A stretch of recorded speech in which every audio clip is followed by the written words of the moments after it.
Welcome to a new edition of the Neon Jazz interview series with jazz drummer and vibraphonist Warren Wolf. Originally from Baltimore, Maryland, he grew up studying the classical composers like Bach, Beethoven, and Mozart, and the rest of his jazz life is being spent trying to find a good melody, the backbone to any classical composer.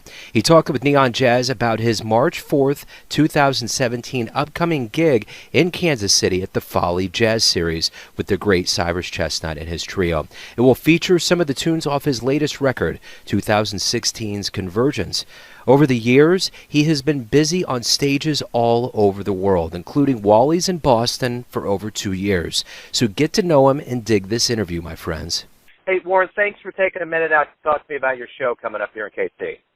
No, it's no problem. No problem. So talk to me a little bit about how you feel about coming to KC to play with Cyrus and being at the Folly and just being here in KC. Well, both of them, it's like can't call it a homecoming, but, I'm just looking forward to coming back to Kansas City. I haven't played the Folly Theater in about, I'll just say 6 years or so. The last time I was there, I was playing with bassist Christian McBride and a group I was touring with at the time called Inside Street, and we had a great time. I haven't played with Cyrus. Actually, we played together maybe about a year ago somewhere out west in California. But it's always great to play with Cyrus, being that we're from the same hometown of Baltimore. And, just to come out to Kansas City and play some swings, play some jazz, it's going to be a great time. What's it like to be in Kansas City with the history that we have? And just kind of, what have your visits been like to Kansas City? Every time I've been there, it's just been great. Like from the Folly Theater to the American Jazz Room, I played there with Bobby Watson. It's just been really warm. Every time I've been there, it's just been super cool. I believe I played I'm not sure if this is the same city, but I'm very positive I played a Jazz and Ribs festival there a couple of years ago. So every time I come to Kansas City, it's just been nothing but a warm reception. It's just been awesome. And you're always busy. Your latest album is Convergence. Talk to me a little bit about this album. Are you going to be playing some tunes off the album when you're here? We'll probably play a mix of some of Cyrus's things and a few of my things. So, yes, on Convergence, I'll probably play maybe 2 to 3 at max tunes from the record. Going to play some tunes. And also we'll probably call a few standards, too. So it's always good to give a good mix of everything. Right on. We have a pretty big bias here at Neon Jazz for the vibraphone. It's one of our favorite instruments. So I always want to know, what is it about the vibes that you like the best? It's a percussion instrument, and I'm just an all-around total percussion player. I had classical training in high school. I also played the drum set. The piano can sometimes be looked at as a percussion instrument. So, but with the vibes, it's just something cool that you just don't get to see on a daily basis. You're hitting this instrument with 2 mallets. You have a pedal, kind of like a piano. And it's honestly, from the audience perspective, it's something cool to look at, something that you just don't get to see. It's a dreamy-like sound, a pretty sound, a bellish type sound.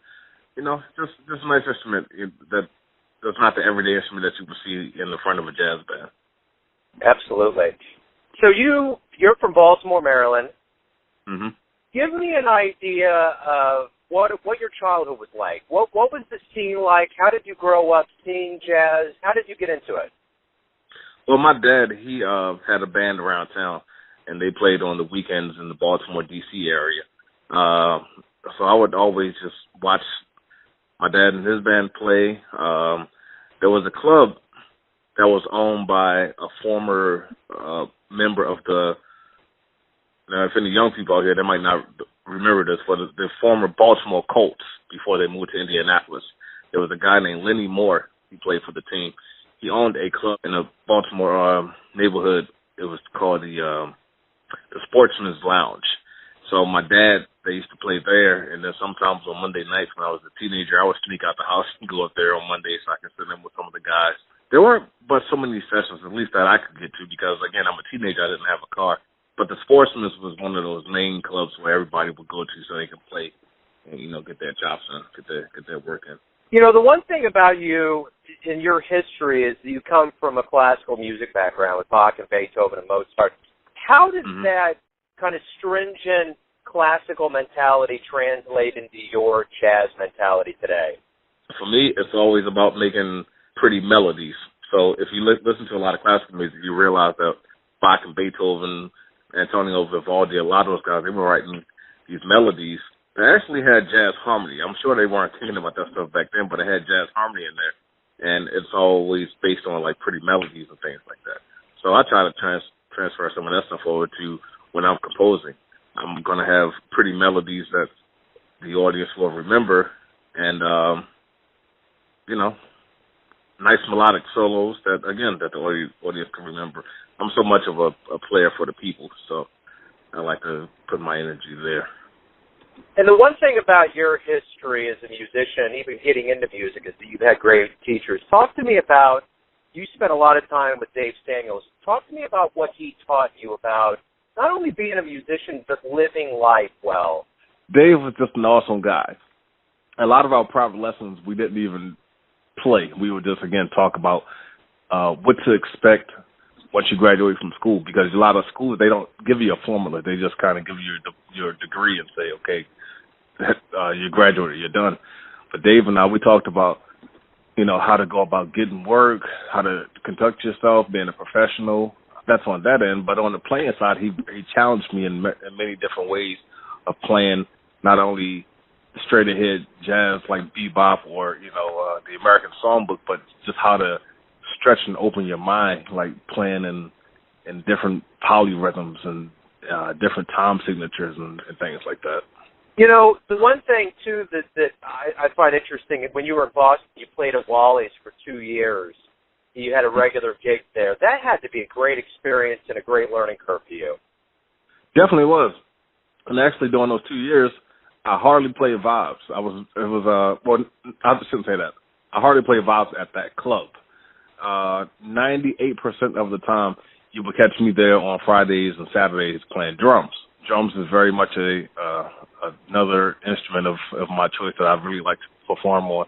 But it was just great to be there and playing with guys who are your age and just trying to accomplish and learn more, learning different tunes. Actually, on the physical side, getting more endurance, because that gig was pretty long. Our first set was 2 hours. Took a half-hour break, and then we came back and played almost another 90 minutes. We did that every Friday and Saturday. Well, I did it every Friday and Saturday night for 2 years. Again, playing with some of the guys who came up from New York, when they would play the major clubs in town, if they wanted to play more, they would come down to Wally's. And I had a chance to meet plenty of people there and just learn how to mold and learn how to direct a band. I learned all of that through Wally's. As a practitioner of jazz, I got a simple question for you, but it packs a punch. Why do you love jazz? Why do I love jazz? Jazz is a big word.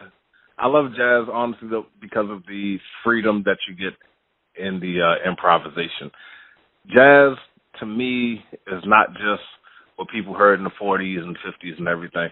Jazz is just America's music where you're free to do whatever you want, whether it's soul jazz to pop jazz or acid jazz, hip-hop jazz, whatever you want. It's just a freedom, kind of like a freedom of speech, I should say. When everybody sees you on Saturday here in KC, and when everybody sees you live, they see you the musician, a very talented jazz musician. But I want to get to kind of the essence of who you are, and this is my final question for you. Everyone has a version of you, your family, your friends, those that watch you from the crowd, business associates. But when you personally wake up and face the world, who do you think you are? I'm Warren Wolf, the husband, Warren Wolf, the father, lastly, Warren Wolf, the musician. I'm an average, everyday guy who still wakes up and changes diapers and takes out the trash and washes the dishes and goes to the movies with his wife when he has time. Music is a blessing for me. It's something that I'm able to do to provide for my family. So I guess, after all of that, at the end of the day, I'm just a regular family man. I have to play music great. Yeah, that's cool, man. I like it. Definitely.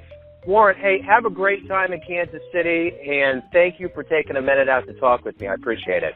No problem. Thanks for listening and tuning in to yet another Neon Jazz interview, where we give you a bit of insight into the finest players in New York, Boston, KC, and spots all over the world, giving fans all that jazz. And thanks to Warren for bringing his cool to Kansas City, all of those vibes we dig the time in music. If you want to hear more interviews, go to Famous Interviews with Joe Domino on the iTunes Store. Visit Neon Jazz at youtube.com, and for everything Neon Jazz, you can always go to the neonjazz.blogspot.com. Until next time, enjoy the music, my friends.